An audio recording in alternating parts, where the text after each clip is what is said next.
Indonesia. Hai millennials, welcome back to the show. It's Hai Indonesia ya. Berbagi cerita dan berita untuk Indonesia lebih baik. Dan kayak biasa nih di pagi hari ini ada saya Ditan Sudiro yang rapi banget hari ini. Agak-agak pink-pink ya. Iya pink ya nih ya. Aku juga agak-agak formal sedikit lah walaupun casual. Ya, kalau nih Nuka Aswita, pasangan saya ini mengingatkan saya akan ibu guru saya dulu. Gue kayak ini ya. ASN ASN Korpri gitu kan, ibu guru saya dulu yang kesampaian mungkin jadi PNS. Oh iya, lu lagi yang CPNS bukannya daftar malah kesini. Ini mengingatkan saya ya akan ibu guru saya. Ntar gue sama anak tetangga dong. Oh iya, gitu. Itu lihat dong anak tetangga udah jadi PNS, kamu jadi apa? Digituin lo ya sama nyokap. Enggak, untungnya nyokap gue gak kayak begitu. Enggak ya? Ya Alhamdulillah. Baju lo tuh ngingetin gue sama guru gue yang kalau hari Senin kuku dicek dulu. Iya, kuku panjang, potong. Aku ada guru panjang nggak panjang dipukul juga sama dia. Gini dong bagus Pak, kena juga. Aku kena juga. Kayaknya guru lo emang sentimen sama lu udah tanya. Gue pakaiannya begini nih. Oke, welcome back to the show sekali lagi. Kayak biasa. Pagi. Kita menyapa kalian semua. Mudah-mudahan melihat kalian semangat ya. Bener, apalagi saya pagi hari ini kenyang banget. Udah makan? Ya, bekal siang saya makan pagi, lapar banget. Iya. Jadi muka dia sudah berseri-seri, sama seperti bajunya pink berseri-seri. Yes, udah seger banget gitu kan. Dan kali ini kayak biasa di Hai Indonesia kita akan membahas all about Indonesia. Tentang negara Indonesia kita tercinta yang banyak banget kemajemukannya. Gitu iya, kan? Betul banget. Kita tuh kaya akan budaya, ya. Sumber daya. Budaya Indonesia tuh kalau mau kita bahas mungkin satu segmen ini aja tuh nggak cukup. Nggak bisa. Bukan satu segmen, satu episode maksudnya. Nggak bisa cukup kebanyakan. Gitu karena kita terdiri dari puluhan provinsi. Bener. Terus ratusan ribu pulau, iya kan? Karena Indonesia memang kepulauan. Ya. Bener, belum lagi kan kalau dari sosiologi, dari etnisnya juga banyak. Saya selalu kalau ngebahas tentang multikultur dari Indonesia, saya selalu membahas seperti soto. Soto banyak banget di Indonesia. Soto Kudus, soto Lamongan, soto Babat, soto Betawi. Belok tapi dikit ada. Sebenarnya ya udah. Soto-soto ya juga. Soto, kuah sup sama daging. Iya. Apalagi kalau di Jawa Timur, mana yang bukan soto? Apa? Otos. Otos. Bisa aja buat. Otos Maya, soto ayam ya. Iya. Aku belum makan soto. Belum disuruh ayang ya? Dwi dari sekarang gitu ya. Oke deh, ayang kita jalan-jalan yuk. Random-randoman makan soto. Tapi kita nggak mau bahas soal soto di episode kali ini. Tapi lo tau nggak di Magelang ada soto Magelang? Iya tahu. Pernah dengar kan? Ada aja. Nah, selain ada soto Magelang, di sana itu juga ada Candi Borobudur. Catat ya, Candi Borobudur di Magelang. Iya, Magelang, Jawa Tengah. Iya, airportnya bandaranya di Yogyakarta, tapi Candi Borobudurnya di Magelang. Iya, ya memang sih Magelang sama Yogyakarta itu sebenarnya perbatasan. Jadi kadang-kadang makanya banyak yang taunya Candi Borobudur adanya di Yogyakarta. Betul, itu. Padahal dia adanya di Kabupaten Magelangnya. Betul, itu masyarakat Magelang suka marah-marah kalau ada yang nulis di sosial media atau berita yang bilang Borobudur di Yogyakarta, itu kan di Magelang, langsung marah-marah. Iya, karena memang perbatasannya sudah tipis sekali. Tipis banget emang. Gitu ya kan. Nah, ngomong-ngomong Borobudur, episode kali ini kita akan membahas tentang Borobudur memang ya. Tema besar kita, ya kalau kita tahu Candi Borobudur ini memang adanya kan di Magelang. Sekali lagi di Magelang, Jawa Tengah. Dan memiliki catatan sejarah yang cukup panjang. Karena candi yang didirikan pada masa pemerintahan dinasti Sailendra pada Kerajaan Mataram kuno ini merupakan situs arkeologi Candi Buddha yang terbesar yang ada di dunia. Ya, bener banget.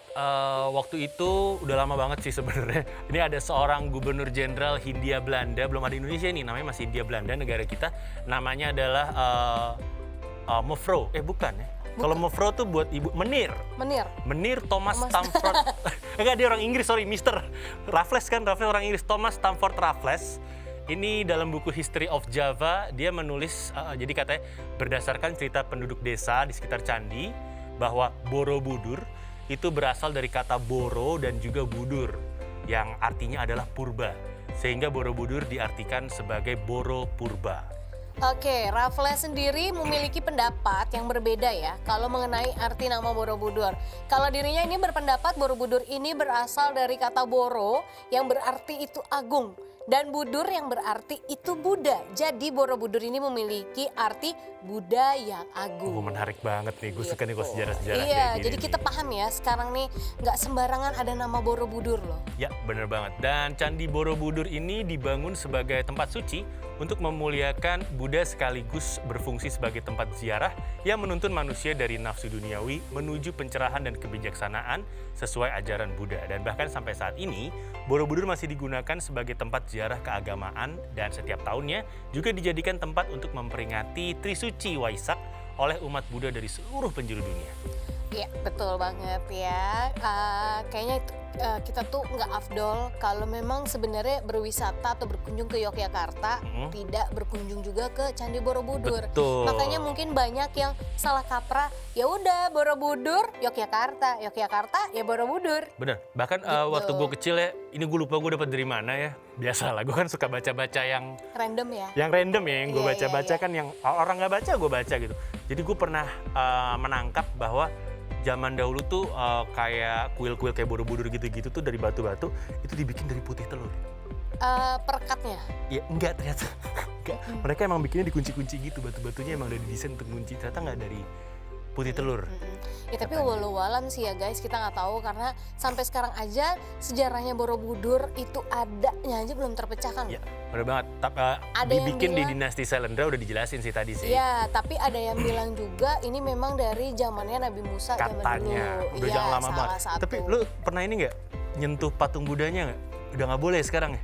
Enggak tahu kalau dulu sih dari kecil sampai terakhir ke sana masih coba-coba Lu katanya lu kalau kan baru bisa. kesana kemarin kan? Hah? Berapa tahun lalu baru kesana kan? Iya, tapi kan maksudnya dari kecil tuh dulu yang di otak tuh kalau bisa nyentuh Nyentuh, patung terus Buddha doa, gitu, katanya disuruh doa. katanya apapun yang keinginan kita Doain. bisa terkabul gitu. Ya anak kecil disuruh masuk tangannya aja Tangannya nggak pendek. nyampe. Iya. Gue nyoba dulu nggak nyampe. Terus abis gue nyoba udah bisa.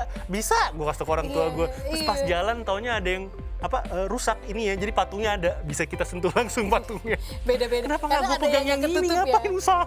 Kan Iya. ada yang nggak ketutup. Yang ketutupnya lagi rusak Iya. gitu kan, ngapain gue usaha yang aneh ini kebuka nih. Kalau sekarang tuh katanya ini ke sana tuh kita harus pakai kain lagi. Kain sarung. Kain Kain ya? lagi, iya. Iya. Kayak kita kalau ke Uluwatu kita harus pakai kain. Kalau mau nonton tarik kecak gitu ya. Enggak, masuk sana pun emang harus Iya. pakai, dikasih Oke. nanti di baru-baru di pintu masuk Ya. gitu. Dan Dulu ini kan enggak ya? dulu nggak. Dulu enggak. Uluwatu nggak. Enggak, Borobudur juga enggak dulu. Dulu juga nggak. Iya. Dulu nggak. Nggak usah pakai kain-kain. Kain-kain gitu. Sekarang pakai gitu. Satu hal lagi yang waktu itu gue sempet baca artikel baru tahun lalu, katanya tuh sekarang udah agak disiplin yang para penjaga di Borobudur bahwa orang-orang tuh nggak boleh sembarang nyentuh atau sembarang naik Iya. ke tempat yang nggak boleh dinaikin untuk foto karena banyak yang jahil. Dan kalau aku juga nggak tahu ya, ini mungkin banyak yang bilang ternyata pas diteliti di dinding Candi Borobudur itu kan banyak arca-arca Cerita-cerita. yang cerita-cerita, tapi banyak juga yang menunjukkan maksudnya gambar yang tidak senonoh. Ya, Makanya betul. ada beberapa lantai yang tidak boleh sekarang dikunjungi, nggak kayak dulu kan bebas gitu. Semakin Nah, karena dia ada bisa gambar-gambar arca yang ke atas. gitu. Iya, ya edukasi keluarga sebenarnya Edukasi sih. keluarga, tapi kan kalau buat anak-anak Keluarga nanti dewasa. takutnya jadi tidak edukasi. Betul, Takutnya edukasinya beda. belum cukup Iya, waktunya. ntar nanya ke orang tua repot kan jawabnya. Dan sekarang juga masuk Borobudur kita harus memakai pakaian yang sopan. Ya. Nggak boleh yang terlalu terbuka kayak zaman-zaman dulu gitu kan. Gue tuh ya. ke Borobudur terakhir SD. 2 kali SD gue. Ya lo kok gue sedih dengarnya. Dulu tuh kayaknya gersang deh, Kak. Gue kok sedih gitu. Sekarang dengarnya gue sedih kalau aja lihat, gitu. gue kalau lihat, Ya wah Allah, gila. SD sekarang usianya Banyak dia rumput. udah berapa ya? Udah gede gue sekarang. Dihitungin, ya udah daripada hitungin usia Ditan SD sampai sekarang berapa tahun nggak ke Borobudur? Iya, tapi kelakuan masih SD, tenang aja. Nggak juga loh. Ya udah kalau kayak gitu kita break dulu, nanti Yes. kita bahas lagi lebih dalam soal Candi Borobudur. Jangan kemana-mana, tetap stay tune di Hai Indonesia. Yes, berbagi cerita dan berita Untuk Indonesia lebih baik.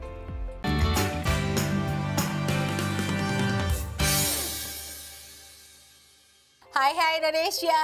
Wah, seru banget kita balik lagi dan kita masih bahas tentang Candi Borobudur, tapi di segmen 2 ini kita mau bahas tentang sejarahnya nih. Ya. Sejarah dibangun Candi Borobudur. Aduh, aku tuh excited banget kalau ngomongin soal sejarah-sejarah kayak gini. Karena memang yang aku baca, yang aku dengar, sejarah Borobudur ini masih belum bisa terpecahkan gitu loh sampai sekarang. Ya. Karena masih ada yang belum tahu Borobudur ini sebenarnya berdirinya di tahun kapan? Bener, karena kalau kita ngomongin tentang candi-candi kan ada sebelah Borobudur ada Candi Prambanan. Ya, Terus jaraknya tidak begitu jauh. Kalau jalan ke sana naik kendaraan pasti lewatin, terus ada Candi Mendut juga. Cuman salah satu yang masih misterius gitu kan adalah ya ini Candi Borobudur ini. Iya, ibaratnya aku gitu. sampai baca sejarahnya ini sampai dari orang Arab pun membahas gitu Sampai ya. orang Arab bahas. Iya, Disuruh ayang. ada Disuruh syekh ayang. bahas gitu. Nggak, karena memang ada yang bilang kan ini ditemukannya tahun segini, tapi ada beberapa sejarah juga yang bilang Tahun segitu. sebenarnya Candi Borobudur ini peninggalan dulu zaman kerajaan Nabi Musa yang memang ada di Jawa, tanah Jawa. Dan itu masih menarik misteri juga kan? Iya, itu wallahu a'lam memang sampai sekarang belum terpecahkan. Oke, dan ngomong-ngomong tentang Candi Borobudur tersebut, benar hingga saat ini belum ditemukan ya bukti catatan sejarah tentang siapa sih yang membangun Candi Borobudur gitu kan. Kalau kita mengutip dari jurnal Pesona Candi Borobudur sebagai wisata budaya di Jawa Tengah karya Reza Ayu Dewanti, Candi Borobudur merupakan peninggalan dinasti Sailendra dan candi ini didirikan oleh penganut agama Buddha Mahayana. Dan bangunan ini dibentuk sekitar abad ke-8 pada masa pemerintahan Wangsa Syailendra.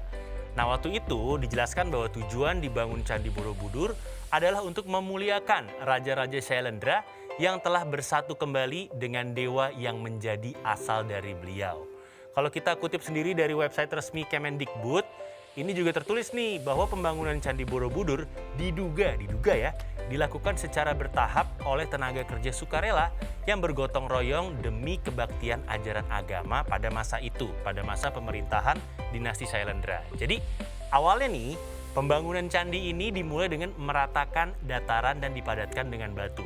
Setelah itu baru deh didirikan tatanya satu-satu gitu, seperti piramida tingkatnya. Namun bentuknya sempat diubah lagi. Langkah berikutnya dibangunlah undakan persegi, terus ditambahin undakan melingkar. Setelah itu terjadi lagi perubahan dengan menambahkan undakan melingkar dan memperlebar undakan pondasinya. Pondasi. Pembangunan terakhir akhirnya dilakukan sebagai penyempurnaan. Nah, pada langkah ini tangga diubah jadi pagar, tangganya diubah, pagar ditambahkan dan kaki candi dilebarkan. Dan yang unik, Candi Borobudur ini letaknya tepat di tengah-tengah antara gunung-gunung di sekitarnya. Iya. Ini berarti ngukur ya. Dan tengah-tengah Jawa juga dia. Iya, betul. Dan awal ditemukan itu mereka tuh dulu aku baca salah satu sejarahnya ya. Mereka pikir itu hutan. Nggak kelihatan. Ledakan gunung ya. Iya, ketutupan hutan. Ternyata di situ ada candi besar sekali. Nah, ini kita akan bahas penemuan kembali Candi Borobudur ya. Candi Borobudur memang sempat terbengkalai cukup lama ya, dan ini diperkirakan terjadi karena adanya erupsi Gunung Merapi di tahun 1006. Bayangin tahun 1006 yang menyebabkan warga di sekitar candi pindah ke wilayah lain. Nah, penemuan kembali Candi Borobudur ini terjadi ketika era Thomas Stamford Raffles, dan Raffles di sini diangkat sebagai Letnan Gubernur Jawa saat itu pada tahun 1811 saat kerajaan Inggris mengambil alih wilayah yang diduduki oleh Belanda. Ya, bener itu. banget. Dan gue inget panggilan dia Sir, S-I-R, Sir. Sir Thomas. Sir tuh udah naik kasta gitu. Yeah. Jadi Sir Thomas Stamford Raffles ini mendapat laporan yaitu temuan batu-batu berukir di bukit sekitar Desa Bumi Segoro, Karesidenan, Magelang. Nah, bukit tersebut diyakini adalah sisa-sisa bangunan candi yang disebut dengan Budur waktu itu. Raffles kemudian mengutus asistennya yaitu Bapak Cornelius untuk mengadakan penelitian. Akhirnya si Cornelius ini melakukan penelitian pada tahun 1814. Dilakukanlah pembersihan besar-besaran dengan mengerahkan tenaga kerja sekitar 200 orang lah ya. Dan pekerjaan pembersihan dilakukan selama beberapa tahun, mulai dari 1817, kemudian dilanjutkan di tahun 1825 dan 1835. Lama ya, Bun? Iya, Bun. Makanya. Lama loh. Nah, di sini ada Hartman juga ya, seorang pejabat pemerintah Belanda saat itu di Residenan Kedu yang meneruskan kerja Cornelius. Dan di tahun 1835 Masehi, akhirnya seluruh bagian bangunan candi telah tergali dan bisa terlihat. Pemerintah Hindia Belanda saat itu menugaskan F.C. Wilson, seorang insinyur pejabat Belanda bidang teknik, untuk mempelajari monumen ini tadinya. Ini menarik sih sebenarnya, bahkan kalau kita lihat sejarahnya ya, saking gedenya dan emang kan ekskavasi harus dilakukan pelan-pelan supaya nggak ngerusak bangunannya. Iya, betul. Itu bahkan dilakukan 3 tahap.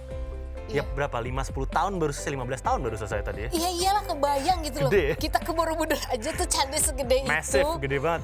Terus gimana pas awal-awal baru ketemu gitu. Udah gitu kan ekskavasi nggak boleh ngerusak, gitu. jadi harus Iya, pelan-pelan. Iya harus pelan-pelan banget Satu-satu gitu. gitu kan.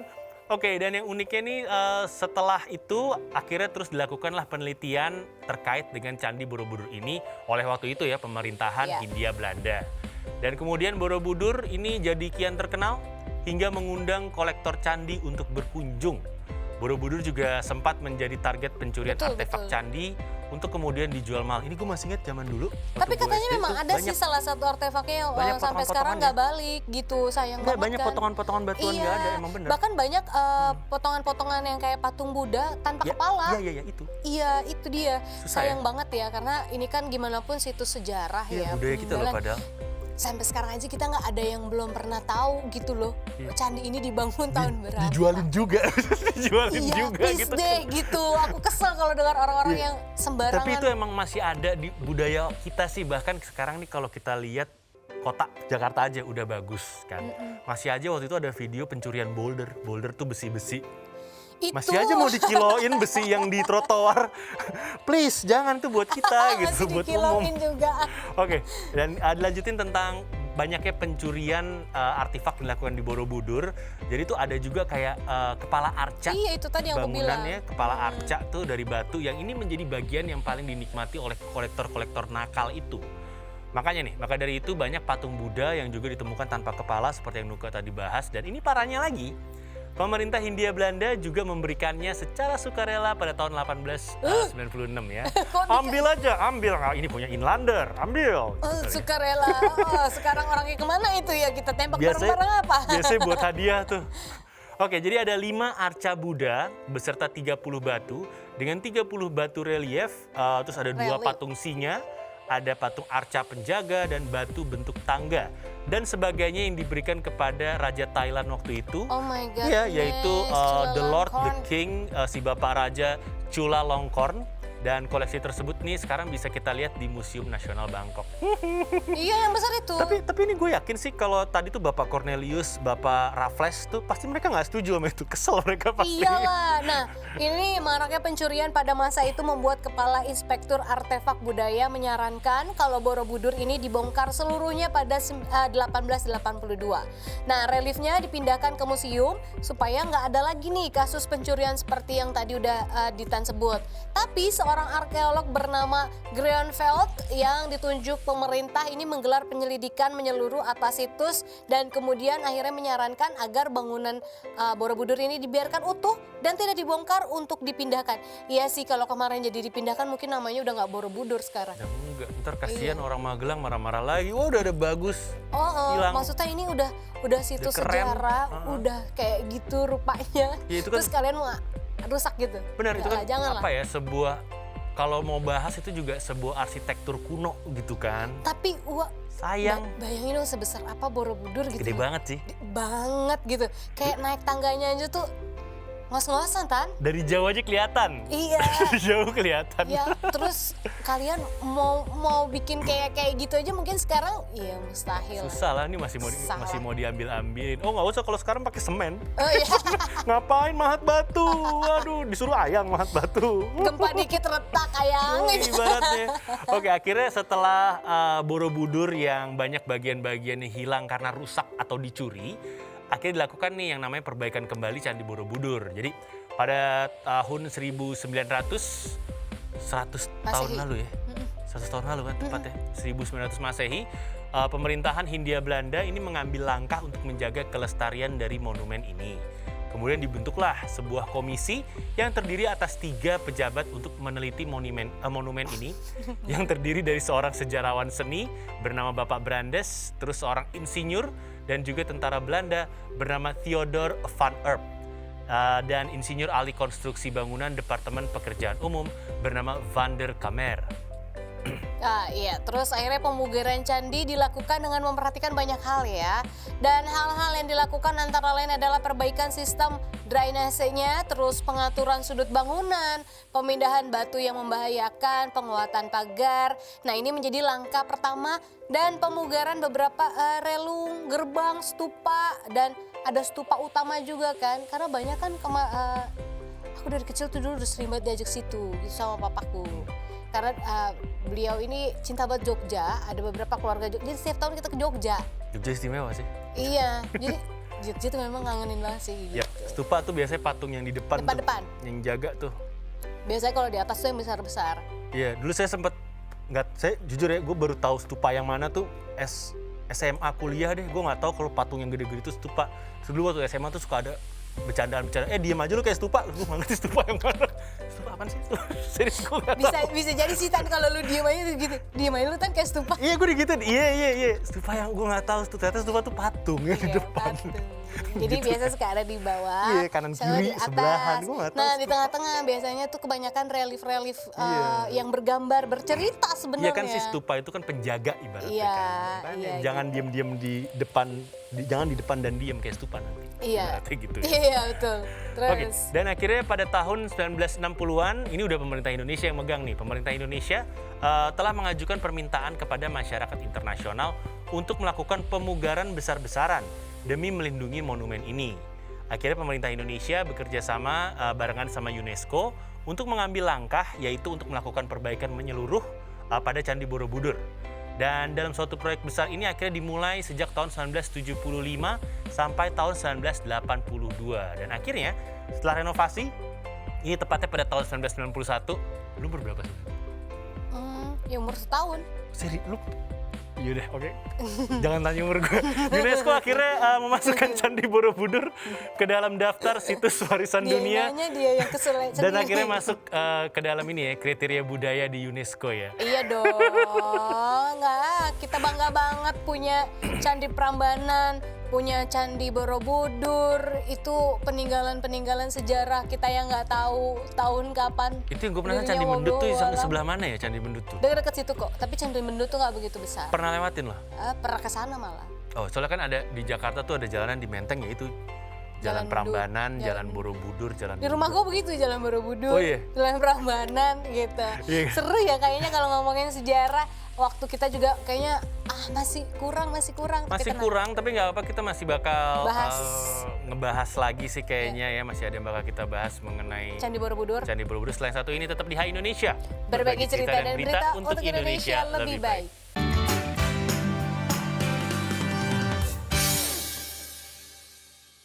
Hai, kembali lagi di Hai Indonesia. Berbagi cerita dan berita untuk Indonesia lebih baik. Dan kayak biasa ada saya Ditan Sudiro, masih ada rekan saya juga, Nuka Aswita juga. Yang kayak PNS hari ini.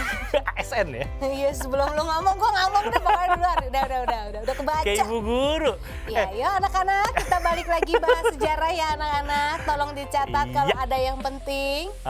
Pelajaran sejarah cinta. Jangan deh sedih kalau dibahas. Jangan cinta deh, kita bahas aja tentang kecintaan Indonesia terhadap Candi Borobudur. Budaya kita aja ya. Iya. Lu kalau ngomongin tentang Borobudur, apa yang lo inget? Kalau gue batu. Bebatuan maksud gue. Megah. Itu gumok gitu, kayak gede banget. Gede banget gitu loh. Kayak terus jalan dari pintu masuk ke situnya aja tuh kayak udah jauh. Dan dari gitu. jauh naik mobil tuh dari jauh kelihatan kayak patung GWK Bali gitu. Tapi ini nggak ada apa-apanya GWK. Iya beda. Ini lebih gede lagi. Gitu loh, kayak yang dulu nih bikinnya gimana ya gitu.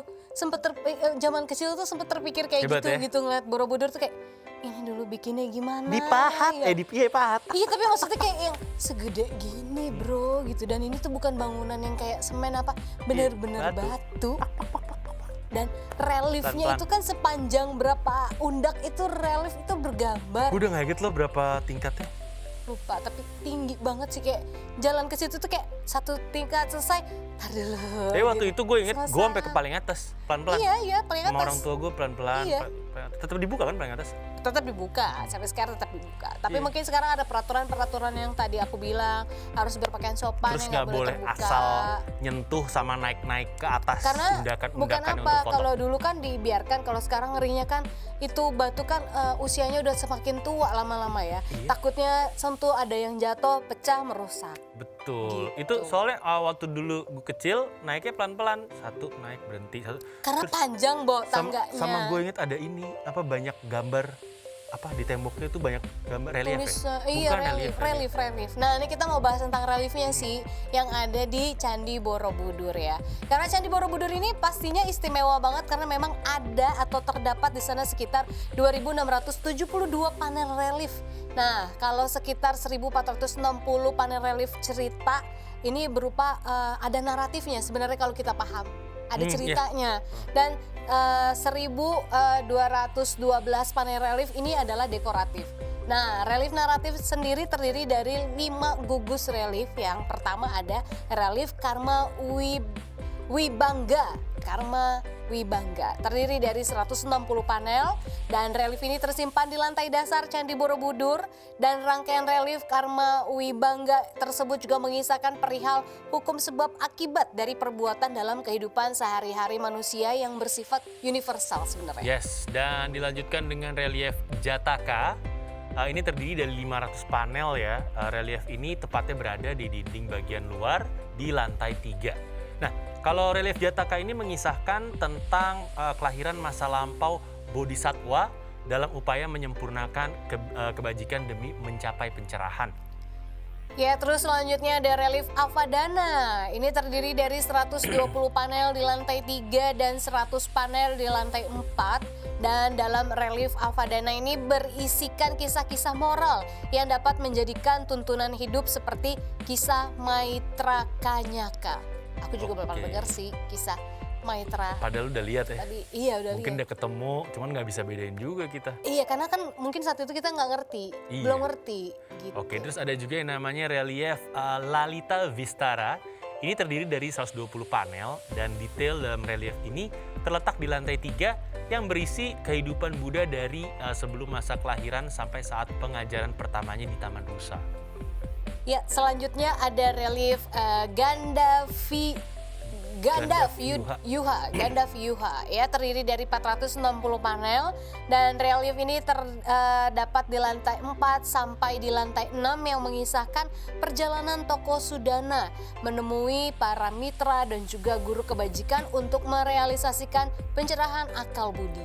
Oke, dan kalau kita balik ngomongin tentang Candi Borobudurnya sendiri, di Candi Borobudur ini diyakini memiliki relief Buddha terlengkap dan terbanyak di dunia. Catat ya guys, dunia nih, satu dunia cuma kita yang punya ya. Catat ya. Keren gak tuh? Iya, satu dunia ada di kita. Catat tuh ya. Udah jangan dihancur-hancurin, jangan dijarah-jarahin lagi, stop gitu kan. Terus jangan ditulis Nuke cinta pacar, jangan. Geli banget sumpah Ayang. Tolong ya jangan ditulis aku cinta Ayang, jangan nggak baik, jangan merusak udah deh ya. Jadi mau gue dengernya. Makanya nih relief tersebut ini terdapat di hampir semua bagian atau semua tingkatan dinding kecuali pada tingkat arupa datu. Tapi pada dasarnya ya relief ini adalah sebenarnya suatu seni pahat atau ukiran 3 dimensi pada media batu. Kita bikinin dulu tak. Gue makanya nggak kebayang sih udah. Walau gue udah nggak bisa ngebayangin dulu. Patok satu-satu gitu kan. Dan pada relief ini biasanya terdapat di bangunan candi ya, atau bangunan monumen ataupun bangunan prasasti juga.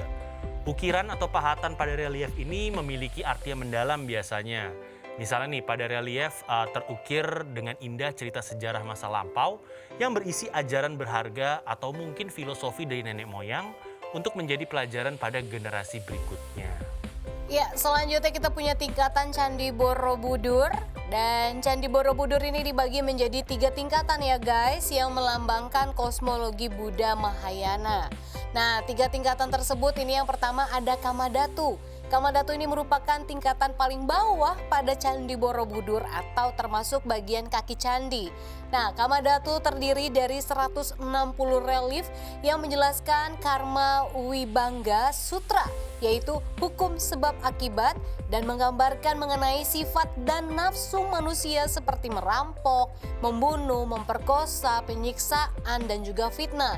Nah, tudung penutup pada bagian dasar ini sekarang telah dibuka secara permanen agar pengunjung dapat melihat relief tersembunyi di bagian bawah. Karena kalau dulu nggak boleh gitu. Dan koleksi foto seluruh 160 relief dapat dilihat di Museum Candi Borobudur yang terdapat di Borobudur Archaeological Park yang ada di sekitar situ juga. 3 tingkat ya, kok seingat gue lebih dari 3 tingkatan ya? Enggak, 3 tingkat tuh maksudnya dilihatnya undakannya. Oh, dari jauh oke. kan 1, 2 utamanya. Kalau kita Tapi jalan kalau kan- kita naik tangga nggak kelar-kelar. Nggak nyampe-nyampe. Itu gue naiknya pelan-pelan biar Turun nyampe. sekilo bisa sih tuh. Rumah kalau nggak berhenti ya. Iya. Oke. Dan selanjutnya ini ada juga yang namanya Rupa Datu. Ini merupakan bagian tengah ya, atau bagian tubuh dari Candi Borobudur. Jadi bagian ini katanya melambangkan kehidupan manusia yang telah terbebas dari hawa nafsu. Namun masih terikat dengan hal-hal yang bersifat duniawi. Rupa Datu ini terdiri dari galeri ukiran relief batu dan juga 328 patung Buddha. Ini sih diambil dari manuskrip Sanskerta ya. Menurut manuskrip Sanskerta, pada bagian ini nih terdiri dari 1.300 relief yang berupa ganda wiha, ganda wiha. Terus ada juga Lalita Wistara, ada Jataka dan juga Awadana. Keseluruhannya membentang sejauh 2,5 meter dengan 1.212 panel.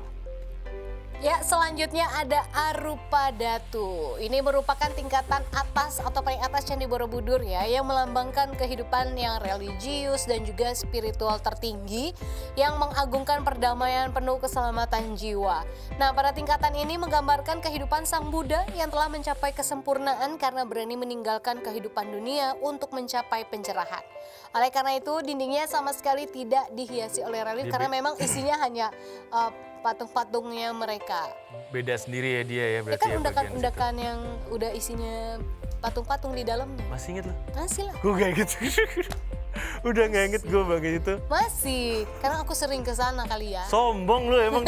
Kalau ngomongin Indonesia mau nukan nih emang sombong. Jalan-jalan mulu deh kerjaannya ya. Oke deh, udah hus. Udah, Oke, udah. jangan kemana-mana, kita bakal balik lagi. Abis yang satu ini masih ada yang seru-seru. Setelah ini pastinya ya, tetap di Hai Indonesia. Berbagi cerita dan berita untuk Indonesia lebih baik.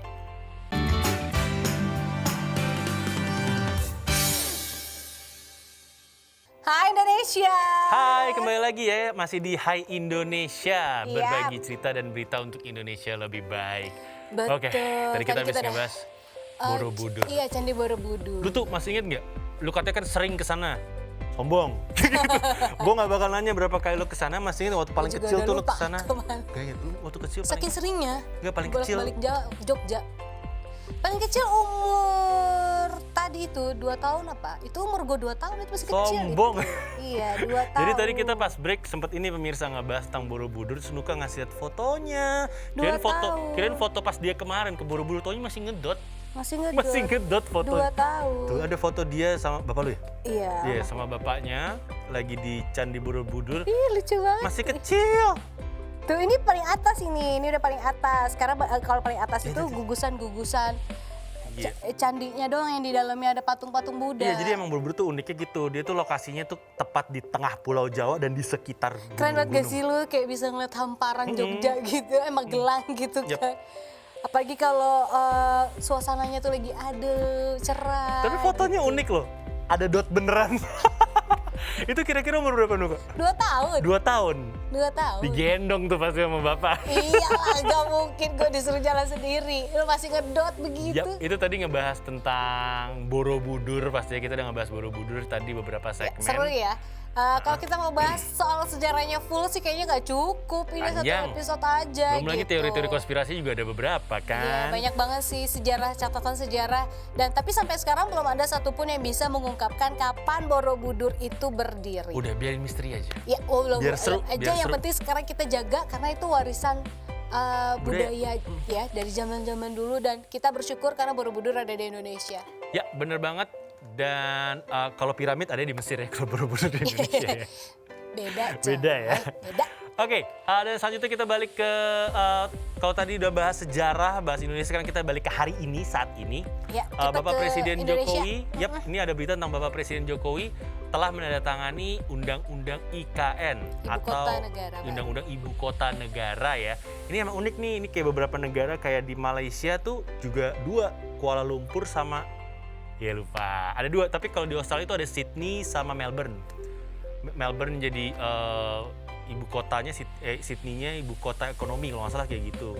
Di Amerika juga ada Washington sama apa gitu, lupa gue namanya. Iya, iya, iya. Yap. Dan Indonesia memang kan udah beberapa waktu ini kita memperbincangkan untuk pindah ibu kota Udah, ya. dulu tuh yang pertama, Ya. enggak, gue gak mau ngomong deh, gue gak mau ngomong. Pak Harto zaman dulu deh. Iya, soalnya dari zaman presiden-presiden yang dulu ada wacana pindah ibu kota. Ada Pak tapi Soeharto zaman dulu. gagal, nggak jadi. Nah, ini kita nggak, mudah-mudahan sih ya jadi karena memang pembangunan di sana udah berlangsung sampai sekarang juga untuk menyambut ibu kota baru Infrastrukturnya ya. yang ada di Kalimantan Timur ya.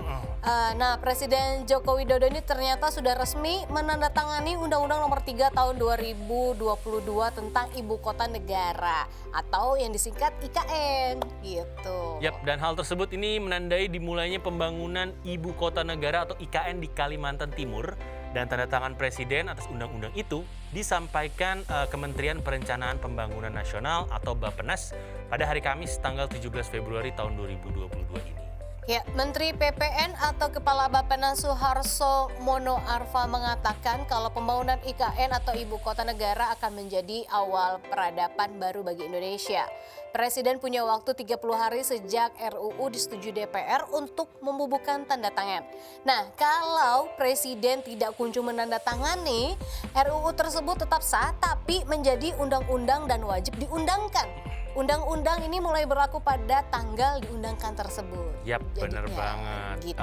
Sebelumnya nih ya, pemerintah dan DPR telah menyetujui RUU IKN pada sidang paripurna DPR pada tanggal 18 Januari tahun 2022 ini. Dan UU atau undang-undang ini akan menjadi landasan hukum perpindahan ibu kota negara dari daerah khusus Indonesia Jakarta ke Kalimantan Timur ya. Iya, sebutannya Nusantara nanti. Nusantara namanya ya. Oke.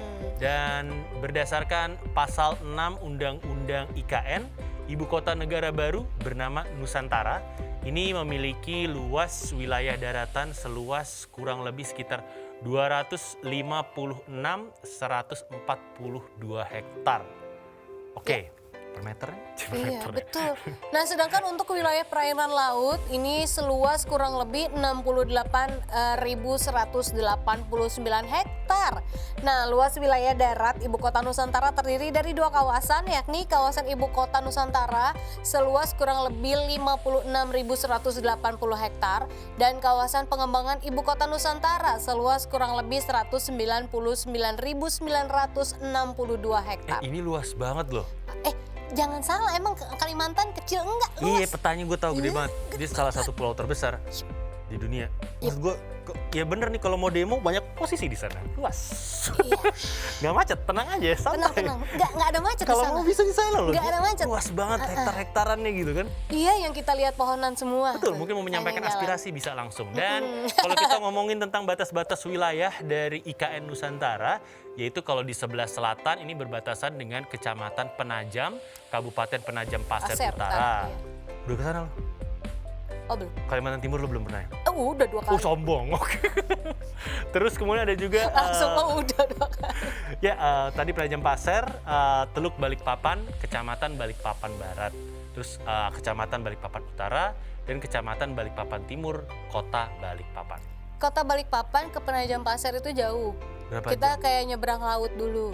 Oh, lewat laut. Nyebrang. Jadi jaraknya tuh jauh-jauh. Kayak Balikpapan ke Samarinda tuh harus 3 jam. Ya nggak darat ya? Darat itu darat. Nggak, yang Kalau tadi ke Penajam Pasir ya nyebrang. Laut.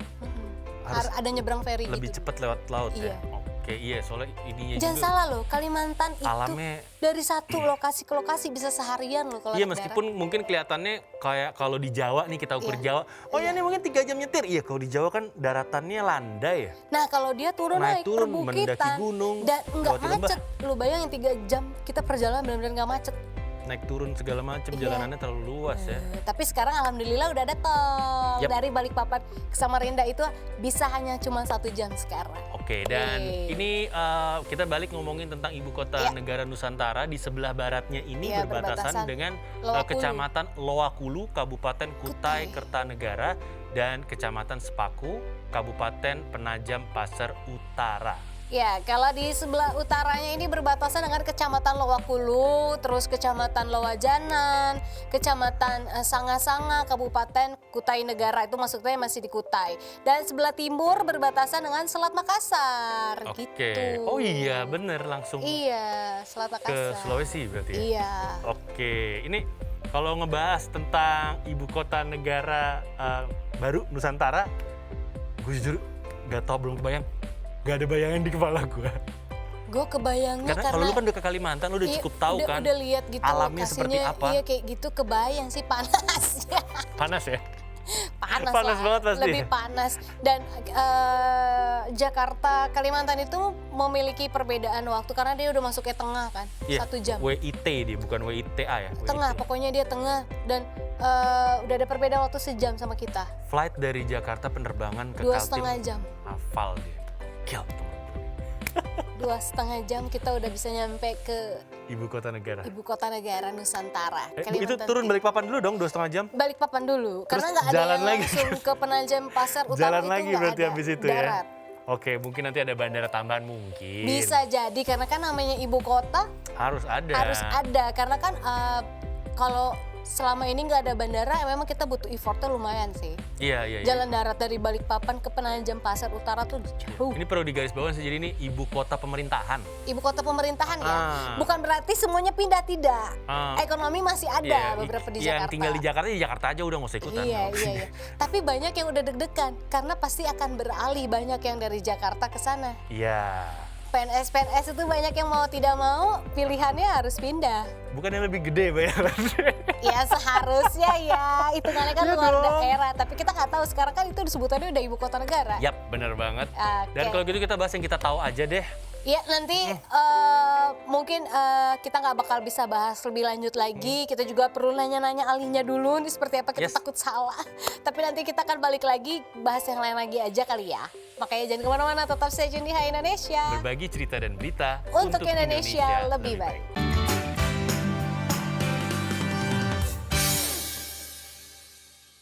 Hai Indonesia, kita balik lagi masih di Hai Indonesia Yes. pastinya, dan ini udah nggak terasa kita udah ada di penghujung acara aja, segmen terakhir dari Hai Indonesia. Bener banget ya, tadi Kita udah bahas Borobudur, Tapi- barusan bahas gue Kalimantan. belajar banyak loh tentang Borobudur tadi. Iya, Dari membahas sejarah-sejarahnya sendiri gitu kan.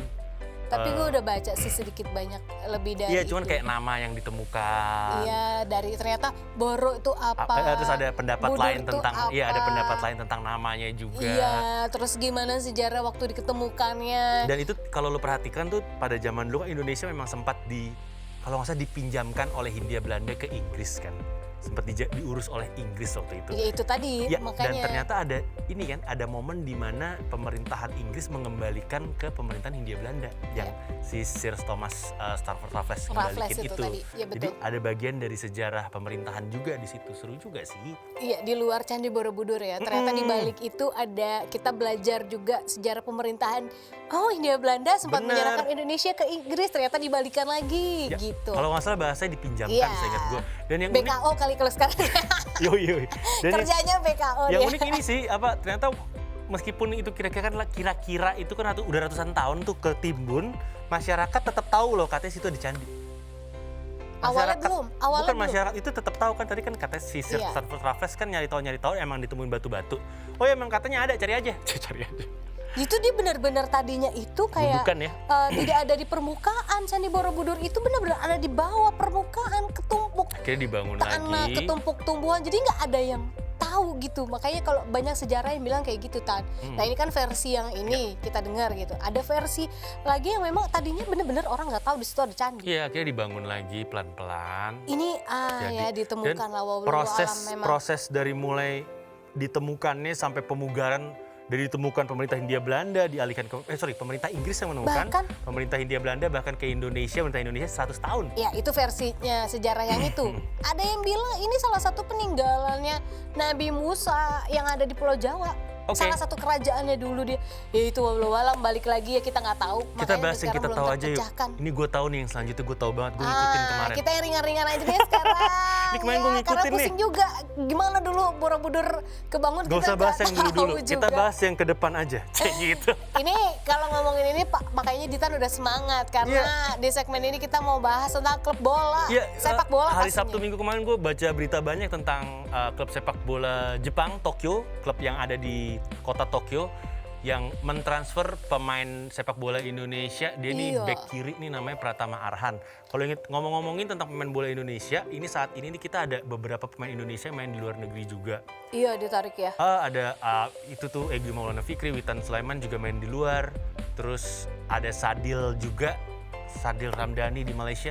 Dan yang keren sih ini si Pratama Arhan ini ya. Lupa gue bek kanan Asnawi Mangku Alam tuh ada di Korea. Yang di Korea, betul. Asnawi di Korea. 2 dan ini kayak Pratama Arhan menyusul ke negara tetangga Korea. Karena dia Jepang, yes, resmi bergabung dengan klub sepak bola Jepang Tokyo Verdy dan mendapatkan kontrak berdurasi 2 tahun. Dia emang kemarin kan berpenampilan bagus banget dia mainnya tuh barengan sama timnas gitu Indonesia. Ya, epic gitu. Yes, gitu kan di Piala AFF 2020. Ini membuat banyak klub luar negeri yang berminat sama dia. Dia digosipin udah lama, cuman baru berangkat sekarang aja. Ya sebenarnya mungkin dia lagi memilih-milih nih. Mungkin gitu kan. Iya, mau yang mana nih ya gue akhirnya. Bener. Dan akhirnya kontraknya di sini di Jepang. Back kiri timnas Indonesia ini bukan yang pertama sih, pernah berkarir di negara Jepang. Tapi uniknya lagi kemarin gue kan sempat ngikutin ya, gue baca berita dari Jepang. Niat gue translate baca berita dari Jepang. Itu mereka udah bikin lagu buat dia. Jadi kalau pemain bola tuh dibikinin lagu sama fansnya. Oh my godness. Dibikinin lagu, jadi ya gitu teriak-teriak. Misalnya Nuka, dibikinin lagu, Nuka berlari gitu-gitu. Pratama Arhan dibikinin lagu dengan lagu yang Indonesia tahu. Nadanya nada lagu Kokoro no Tomo. Wah, keren. Pakai drum dadak. Siapa sih si Pratama Arhan ini? Liriknya sih cuma teriak-teriak doang tuh. Pratama Arhan ayo, Pratama gitu-gitu. Cuman pakai Kokoro no Tomo supaya orang-orang kita kenal gitu. Dan yang membanggakan adalah dalam sekejap, hanya dalam beberapa hari, followers sosial medianya Tokyo Verdy mengalahkan sosial media klub bola yang paling banyak di Jepang. Lumayan lah, ada prestasi lah ya. Oke, ini Pratama Arhan ini ya, nama-nama yang digaung-gaungkan ternyata lahir di Desa Sidomulyo guys, Kecamatan Banjero, Kabupaten Blora, Jawa Tengah. Ini di tanggal 21 Desember 2001. Brondong. Dan dia merupakan jebolan Akademi PSIS Semarang dan berhasil melakukan debut tim utama di Piala Menpora 2021. Dia juga berhasil meraih gelar pemain muda terbaik Piala Menpora 2021 dan gelar pemain muda terbaik Piala AFF 2020. Ya, jadi kalau lo perhatikan dia tuh baru bermain sepak bola profesional di kelas 1, yang kelas 1 ya, itu baru berapa tahun? Tahun ini dia berangkat ke Jepang. Keren ya? Ya, gitu. Kalau kan profesional ada tingkatannya, tingkat 2, tingkat 3. Tapi di satu sisi keren, di satu sisi sedih gak sih lo? Sedihnya karena ya di Indonesia dia kayak ya udah lo nggak terlalu diperhitungkan, ternyata di luar negeri lo diperhitungkan. Ini kan kadang-kadang jeleknya Indonesia nih. Mohon maaf nih. Betul, sorry tapi to say. yang hebat kan pelatihnya si Sintayong dari Korea, dia tahu nih. Ini bibit-bibit Iya, ini kalau gue mainkan dia di tim nasional bisa keluar negeri, berangkat. Ibaratnya gitu. Iya, tapi sedihnya gitu ya guys. Kadang di Indonesia tidak kurang maksudnya bukan tidak, emang tidak diapresiasi kadang-kadang prestasi anak bangsa. Ternyata di luar kita diagung-agungkan. Bener, tapi kalau kita ngomongin tentang pemain sepak bola, banyak kok yang nggak mau keluar negeri karena udah diapresiasi di sosial medianya, followersnya banyak, terus endorsan, udah seneng bangga. Itu dia. Udah cukup kok itu, dapat like, woi, udah cukup. Cuman mungkin goals orang beda-beda. Iya, apa itu prestasi yang penting like dan endorsan. Udah yang penting gue jadi selebgram, di luar gue jadi pemain bola, ya kan dapat endorse banyak. Bener. Nah ada yang mungkin gue mau cari prestasi yang sesungguhnya. Iyalah, prestasi beneran, gitu. Meskipun bayarannya yang diakui. Di bawah, iya.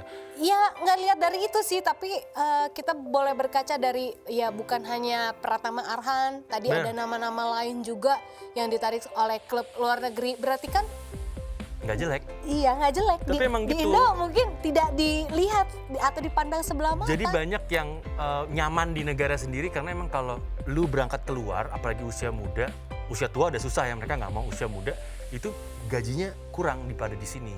Ada gituan juga sih faktor ekonomi. Cuman bener yang Nuka bilang, lah kan maunya prestasi. Iya. Kejar keluar gitu. Lagi kalau main bola kan masih muda kan? Iya, main bagus berapa tahun balik lagi tuh duit, ibaratnya gitu. Iya, ibaratnya gitu. Tapi kan ada pengakuan dari negara lain tentang pemain kita. Itu kan gue bilang, pengakuan di sosial media udah cukup. Udah gue gak apa-apa deh, gue gini aja. Endorsement gue naik gitu. Followers gue naik, gue centang biru sekarang, gitu. ya kan? Iya, kayak Jadi gitu. kita bahas Pratama Arhan lagi, dia tuh baru melakukan debut di Liga 1, di kelas 1 ini profesional, itu baru pada tanggal 4 September 2021. Baru kemarin, belum setahun ibaratnya. Keren sih tapi. Yap, dan emang nih PSIS Semarang juga banyak pemain muda yang jago-jago sih. Jadi waktu itu PSIS Semarang nih berhadapan dengan Persela Lamongan, dan Pratama Arhan dikenal sebagai pemain yang bisa, dia tuh spesialitinya, dia tuh bisa melakukan lemparan dalam, jadi kalau bola out dia lempar jauh banget. Dan bisa jauh gitu. banget lemparannya. Keren ya? Iya, itu jadi biasanya kan kalau orang lempar paling berapa meter, dia itu dari ujung bisa ke tengah kotak penalti.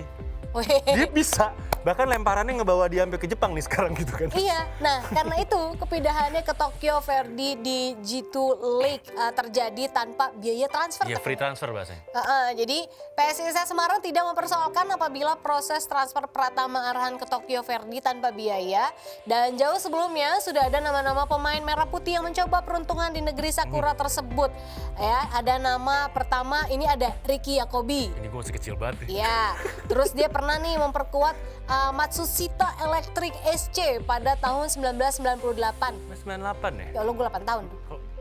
Kalau nggak salah tahunnya lebih kurang lagi deh, tapi gue nggak yakin juga. Mungkin sekitar segitu kali ya? Mungkin ya. Kemudian ada juga yang kemarin nih nama Irfan Bahdim, dia pernah memperkuat 2 klub Jepang. Yang pertama Ventrovet Kofu tahun 2014 dan juga Consadole Sapporo pada tahun 2015 sampai tahun 2016.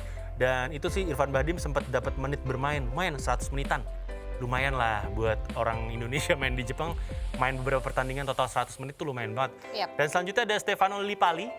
Dia ini pernah gabung sama klub Consadole Sapporo di 2014, tapi saya inget gue dia nggak dapat menit bermain.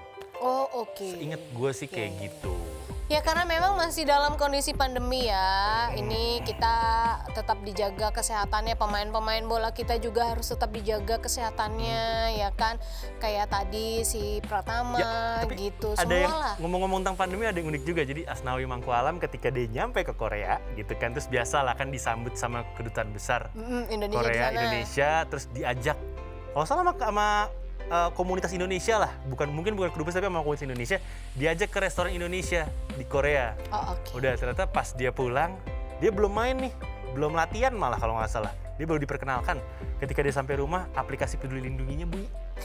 Tadi ada yang sakit di sana, berarti lo harus isolasi mandiri.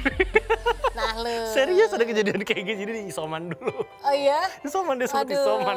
Jadi Ya, benar nggak masalah protokol lah. kesehatannya harus tetap ketat. Iya, demi kebaikan semuanya ya kan. Jadi nggak masalah harus isoman. Jangan kabur Besti. Oh ya Besti, jangan kabur dari isoman, nggak baik dari Besti, isoman, ribet Besti. nanti Semua ya. berhak bahagia dan semua Yes, berhak sehat, bukan lu Besti. doang yang berhak bahagia. Dan anyway, selain pemain bola yang harus ketat Oke, protokol Besti. kesehatannya, kita Iya. juga Besti protokol kesehatan harus Iya, ketat ya. Besti. Jadi nggak perlu diingetin Ayang dulu, Besti ya, gitu. Iya. Jadi keluar rumah harus tetap pakai masker, jangan sampai diingetin Ayang dulu baru pakai masker, nggak baik. Ayang lu tuh berarti nggak sayang lu kalau nggak ingetin pakai Aduh, masker. ayang-ayangku. Oke lah, ayang-ayangku semua. Ayang-ayangku. Oke, sebelum kita pamit mundur mau ingetin 6 protokol kesehatan. Yang pertama adalah menggunakan masker, yang kedua mencuci tangan, yang ketiga menjaga jarak dan mengurangi mobilitas dan menghindari kerumunan. dan membatasi makan bersama. Kalau mau hidup bersama, selahin dulu aja guys. Buffalo gathering is not good for you, jangan ya guys. Iya, betul. Kalau kayak gitu Kak Zita beserta tim yang bertugas hari ini kita pamit undur diri dulu. Ya, Ditan Sudiro juga pamit undur diri. Kita ketemu lagi ya di episode selanjutnya dari Hai Indonesia. Berbagi cerita dan berita untuk Indonesia lebih baik hanya di mata milenial Indonesia TV, matanya Indonesia. Bye bye.